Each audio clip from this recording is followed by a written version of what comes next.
JBNN will keep you informed. I'm Michelle Jones, and in the news, manhunt launched for escapee.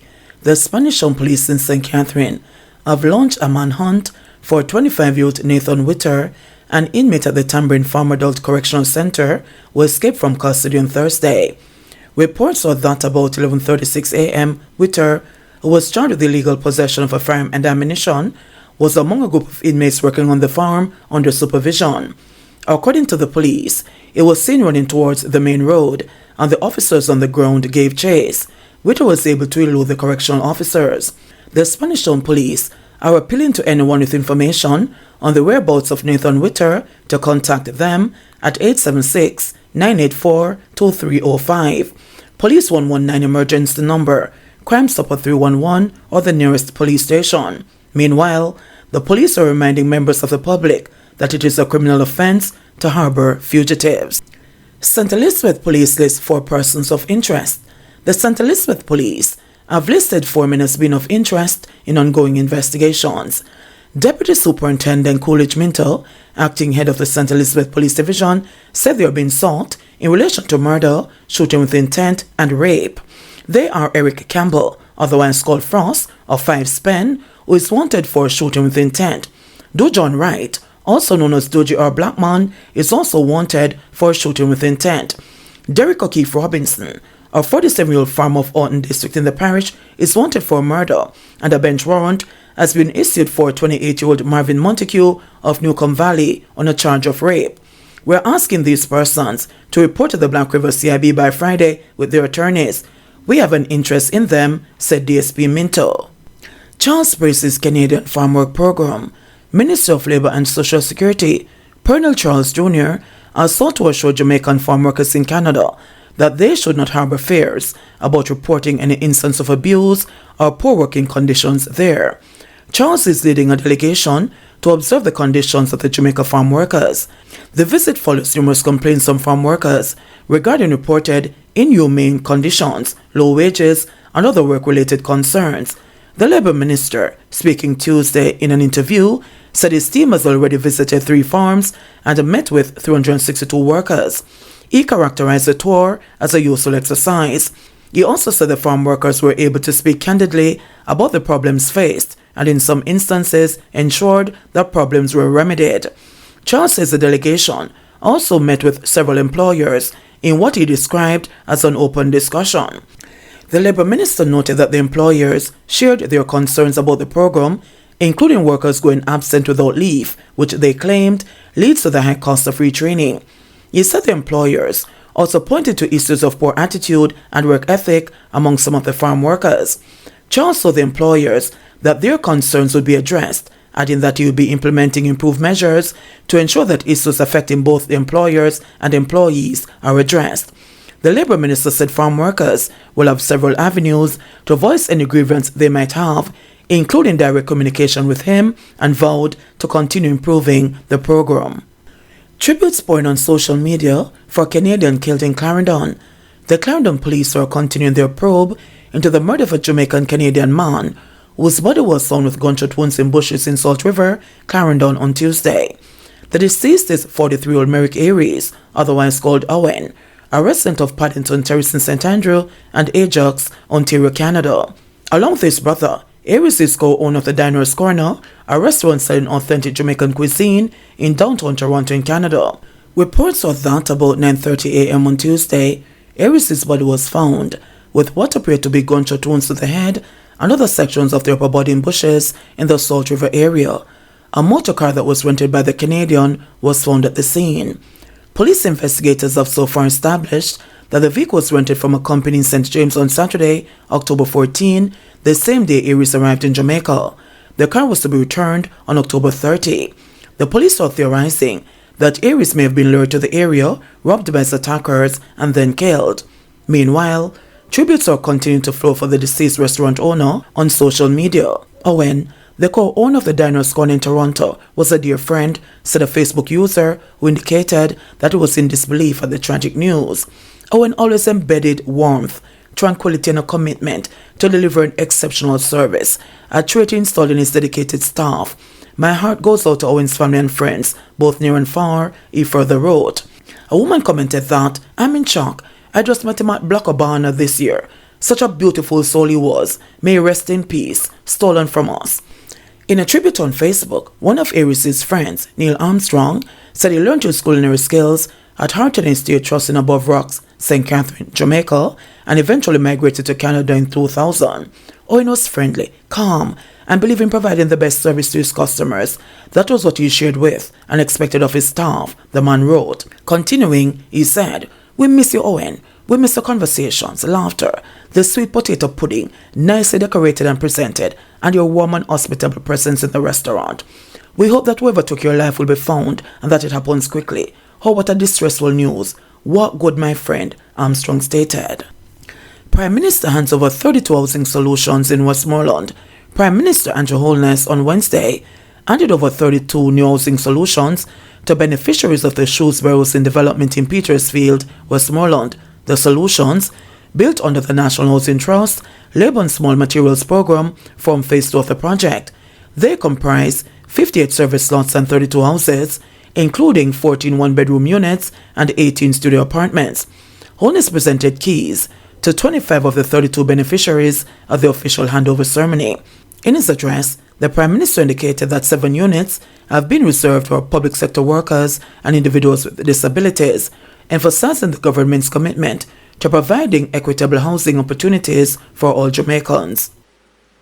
Of the Shrewsbury Housing Development, Phase 2, and to say how happy I am that you are finally getting the opportunity to own your own home.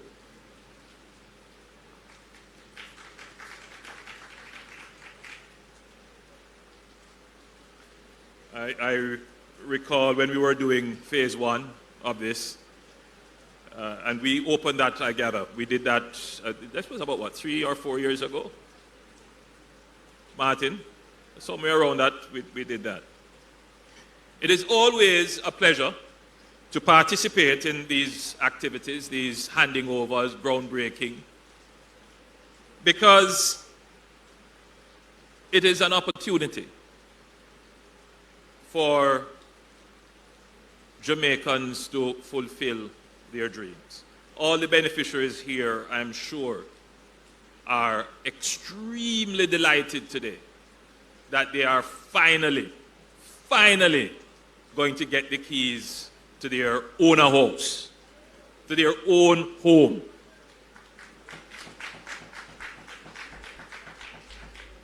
And I'm particularly happy that I had a little something to do with it. A little something. The NHD development here comprises 58 residential lots, and the houses on those lots were constructed under the NHD's Labour and Small Materials Program, the LSM program.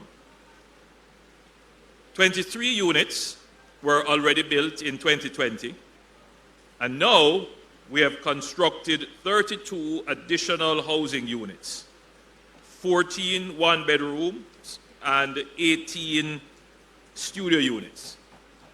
Additionally, it is noted that there are 3 lots which are not yet available and will be partially used for road construction to connect the next phase.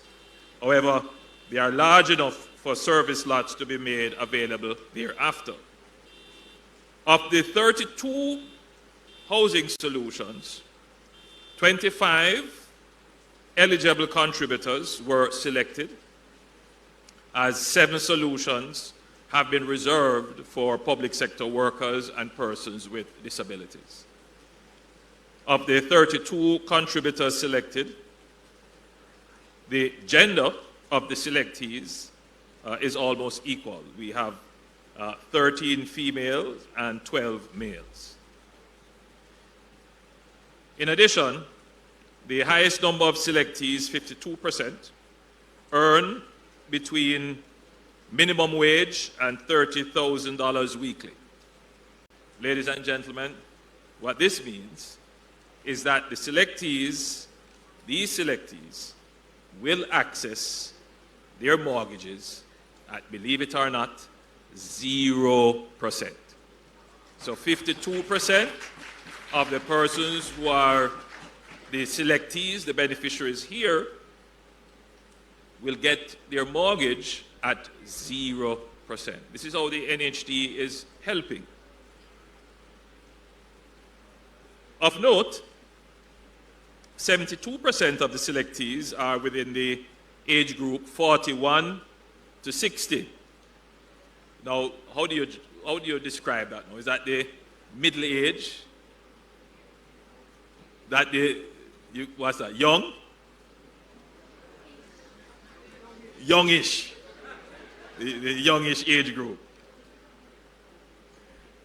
Further, 36% of the selectees work in accounting, administration, in the clerical field, and 24% are in skilled services areas.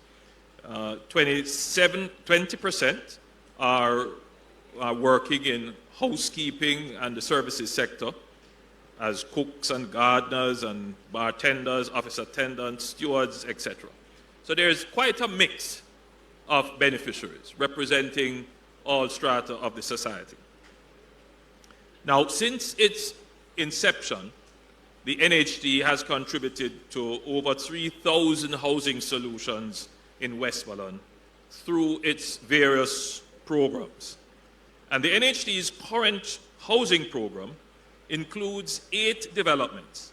These developments will bring to market a further 4,600 housing solutions in Westmoreland over the next few years. And you may be able to identify with a few of these projects. Savannah Park. This is going to be done under our guaranteed purchase program. We will be building 14 solutions there, and that we expect to be completed in 2024. Shrewsbury Phase 2, we'll be doing 27 units there, and that will be completed next year, 2024. Negril Spot, very large project. This is under our developers program. We will be doing 1,040 units there, and that will be completed in 2026. Sheffield Palms, this is under our guaranteed purchase program. 60 units will be built there. That will be completed in 2024. Paradise, this will be done under our guaranteed purchase program, and we will be building 2,453 units there, and that we expect to be completed in 2029, and I expect to be handing over those homes at that time. Fontabelle, this will be done under our developers program. 355 housing solutions in 2027. We expect that this will be done, and I will be handing that over as well. In Oralands, this will be a joint venture. 520 units in 2027. And Chantilly Gardens, under the guaranteed purchase programs, 135 housing solutions, and this will be in October 2026, making up a total of 4,604 housing solutions. Now, I want you to reflect on what I've just said. I'm giving targets that are quite some time off, 2029, 2027.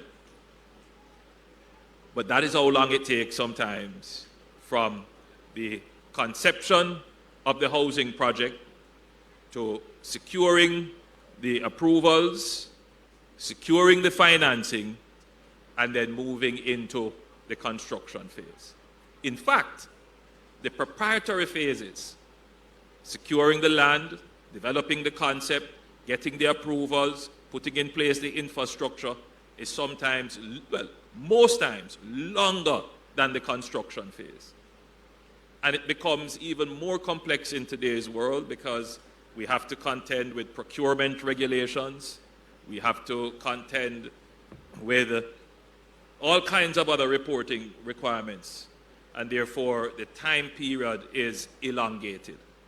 So what it means is that the NHD has to be planning today for housing that will not get to market till 6 years. So it's the NHD's planning horizon is a very long planning horizon.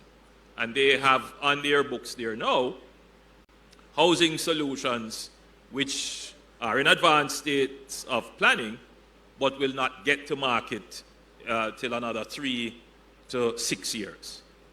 So when we say that we are targeting, that is the NHD is targeting to build 43,000 new housing solutions, effectively, they have identified those 43,000 housing solutions. They have the land where it is going to go. They have designs for many of them. So they are now going through the approvals. They are trying to identify infrastructure. And one of the things that elongates even further the delivery time for these houses is the availability of sewage. So there are many projects that are on the books, but we haven't identified the water supply source as yet. We haven't identified the sewage as yet. And those issues elongate the development process. So I just wanted to bring you in to this process. But the houses are there, the plans are there, and they are working through them.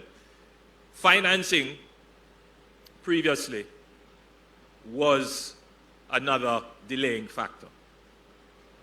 It is still a factor of concern. The NHD is a very well-resourced organization, but the demands on its resources are many, and therefore it has to manage its cash flow very carefully so that when projects are ready, the financing is there. And so we have gone through an internal process in the NHD to leverage the resources that we have to match the cash flow with the project timelines. And that you would have heard some advertising, and I spoke about this at my last NHD handing over, where we have made some changes to how loans are issued. And that is to enable the NHD to be able to use its own cash flow to finance projects which are ready for delivery. Very creative in the way in which we have gone about it, but it has no impact whatsoever on the customer. So even though we have made changes internally, the public is not affected by those changes. In fact, the public continues to get all the benefits that they previously got under the old financing arrangement. So I wanted to bring the Jamaican public into the conversation. There is a great deal of impatience, and rightfully so. A great deal of frustration, and rightfully so. Why does it take so long to deliver on the amenities that people need, the infrastructure that people need, the services that people need? So, Martin, I can only say to you, and your executive staff that is here, I know you're doing as much as you can. The executive staff, every time I speak, I know they are cringing because, because they know that I might be asking them to do something more on what we have already asked them to do. I'm not going to do that today. I know that the NHD staff is basically stretched now, based upon what we have given them in terms of delivering that 43,000 housing solutions. But I do ask you to move with greater speed and alacrity, certainly in terms of the administration and the bureaucracy over which you have control, to bring these projects more quickly to market. The beneficiaries here, when you look on their faces, they are happy, but they are still upset because they might have been waiting for how long. And that is the case with many Jamaicans. They hear us talk about the great things that are happening in the country, but they're still upset because it has taken so long.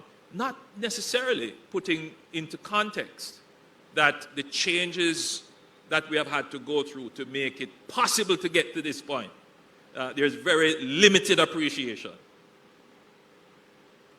If I were making this presentation 10 years ago,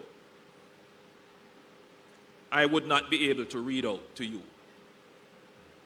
4,604 plans for housing.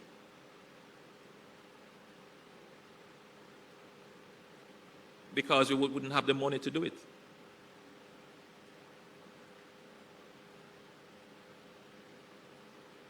That's the reality. Because we have made improvements in the economy, which has taken us a decade to get to that point, we are now focusing on trying to deliver services, amenities, and infrastructure to the people. So I'm not here asking for your patience. I'm asking for you to understand the context within which you live and exist. So, I wanted to also bring to your attention, aside from just building houses and making them available, that the NHD also has a civic and social mandate to develop capacity, human capabilities within the housing sector. And as I had mentioned before, the NHD has a special program called the Labor and Small Materials Program. It was established by the NHD as a way to maintain the affordability of the NHD housing developments while facilitating the employment for small contractors. The objectives of the program are to construct NHD housing, standard housing units, at costs based on the NHD's established rates and the bulk procurement of construction materials. Now, all of you here who are involved in anything to do with housing, you would understand that construction rates are unwieldy, meaning that you could get a contractor to do the same scope of work for one price here, and just down the road you get another contractor and it is a different price. So there's a great deal of variability. And the NHD, in trying to do small developments like these, which may be too small for large contractors, would face these kinds of variability if it were to just arbitrarily put these out to tender, which it does. But what it tries to do is to develop a cohort of contractors that understands the NHD's rates, and therefore when these works are let, their participation is more in line, so that you, the householder, get the benefit of reasonable prices. But the NHD goes one step further in procuring the materials. So again, if the procurement were left up to the individual contractor, again, the variability and the small size, meaning higher prices, would also affect the final price of the house. So the NHD in this program works with the contractors, establishes a pool, let them understand what the cost structures are, and procures in bulk the material. And all of that helps to control the cost of the unit, which you, the beneficiaries, get the ultimate benefit. But the program also helps to generate economic activity in the locale, in the area where the development is taking place. So the small contractors here benefit. But the real benefit in my mind is that the contractors get onto a program where they are properly monitored and supervised, and therefore they get to build to standards. Because one of the challenges we're facing, the NHT and everyone else who is in construction, is the quality of the contracting work. It's very rare these days that you can find someone who can say with confidence that they are a master craftsman, a master mason, a master carpenter. Very rare. And not all of them are exposed to the new techniques and technology in construction. Things that can make the work move more quickly, integrate better practices in their construction methodologies. And so the NHD, in pulling together these contractors, it's better able to see to the elevation of the standard of these contractors. So I wanted to also bring to your attention that the NHD is not just building the house. The NHD is also trying to develop a core of contractors that can work on small housing developments like these, to build them to quality, build them to time and efficiency, and get them to you at a price that is affordable. So I want to commend the NHD for this initiative and encourage you to expand it even further. And I indeed recommend it to other entities of government who have to depend on contractors to do construction work for them.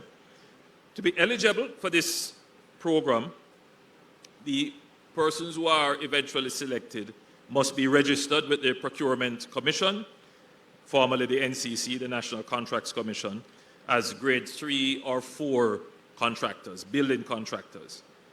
If they are a company, and usually we would want to deal with a company, the company must be in good standing and must possess a valid tax compliance certificate. So, currently, under this program, the NHT is constructing approximately 2,000 houses. So you can see it is a significant program right across the island.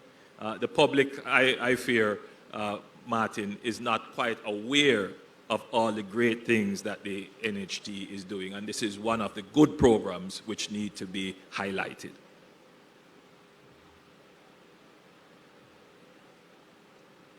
And just for the record, some of the homes that are under construction under this program, right here in Westmoreland, Waterworks, 39 housing units.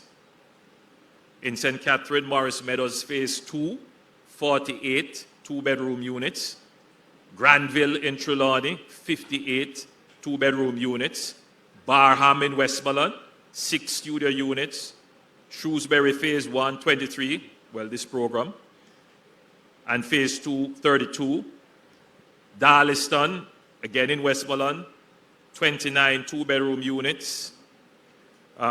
Is it Maysmuir?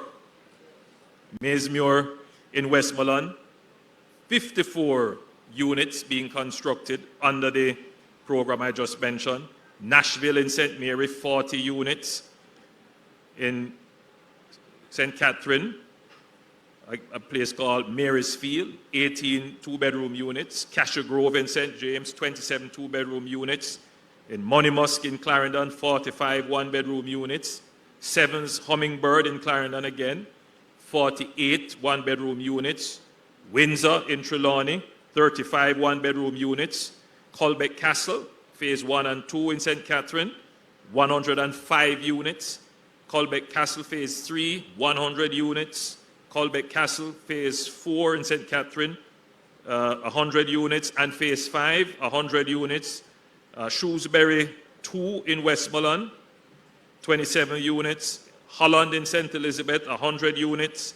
And Kensington, St. Elizabeth, 40 units. So you can see that this program where we are taking small contractors, missioning them, tasking them, providing them with access to materials. It is right across the island, and it is giving economic opportunity to these contractors, but at the same time, delivering housing for beneficiaries like yourselves. Now, as I've said repeatedly, your government wants to see all our citizens living in safe, clean, affordable housing. So, providing adequate housing for our citizens is a priority for this administration, which is why I make the time to come to almost all of these handing over ceremonies. I'm certain, Martin, that by now I would be close to 100 such ceremonies, because I truly believe that housing is the foundation asset for every family. I truly believe that. And I put great effort into ensuring that the NHT and the other entities of government that are responsible for housing is actually delivering on the mandate. But I want to say, however, because whenever there's a discussion on housing, what usually happens is that what makes the news is someone complaining that they can't get a house, and that the NHT is not doing enough to build houses. The NHT and the HAJ will not be able to build all the houses required in Jamaica. Our estimate is that we have a shortfall between the demand for housing solutions and what can be delivered, about 150,000 housing solutions. My recollection, and Martin helped me to give the right figure, I don't believe that in the 42 years of existence of the NHT has built 150,000 houses. No. So again, let's put the housing situation into context. If we are to rapidly build houses, and not just any kind of house, we have to build a house that you can afford. So if we are to rapidly build the houses that you can afford, we need to have the private sector building houses as well. NHF adds 5 new health conditions to card program. To further cushion the cost people have to pay for prescription drugs, the National Health Fund NHF has added 5 new health conditions to its NHF card program. As of Tuesday, October 24, the agency's card program began providing increased support for colorectal cancer, lung cancer, multiple myeloma, Parkinson's disease, and thyroid disease. This represents an estimated $450 million in additional subsidy, and will see some 47 Jamaicans benefiting from this program, said Minister of Health and Wellness, Dr. Christopher Tufton, who made the announcement during a press conference at the Spanish Court Hotel in New Kingston. The NHF provides, through its individual benefits program, subsidies for 3 main categories of benefits for Jamaican residents who are enrolled in the program, where they obtain medications to treat and manage 17 chronic diseases, medical supplies and devices for diabetes and asthma, and diagnostic tests for 3 conditions. More than 350 people actively rely on the program for care. The additional benefits result from beneficiaries' feedback after the NHF embarked on a review. With the addition of the 5 conditions, 10 new active pharmaceutical ingredients are now available to the NHF to provide coverage for persons under the benefits program. Meanwhile, Dr. Tufton noted that cancer is a major health concern in Jamaica and that screening must become a norm for the population. He pointed out that among the non-communicable diseases, the illness is the second leading cause of death in Jamaica. We have to get Jamaicans to recognize that going to the doctor to get a checkup is not to be feared. It is supposed to be viewed as a life-saving activity. because early detection means longevity of life, the minister said. The National Health Fund is an agency of the Ministry of Health and Wellness, which was established in 2003 by the National Health Fund Act. It provides financial support to the national healthcare system in order to improve its effectiveness and the affordability of healthcare for the Jamaican population. JBN will keep you informed. Please remember to subscribe, like, share, leave us a comment, and click the notification bell to receive our daily news items.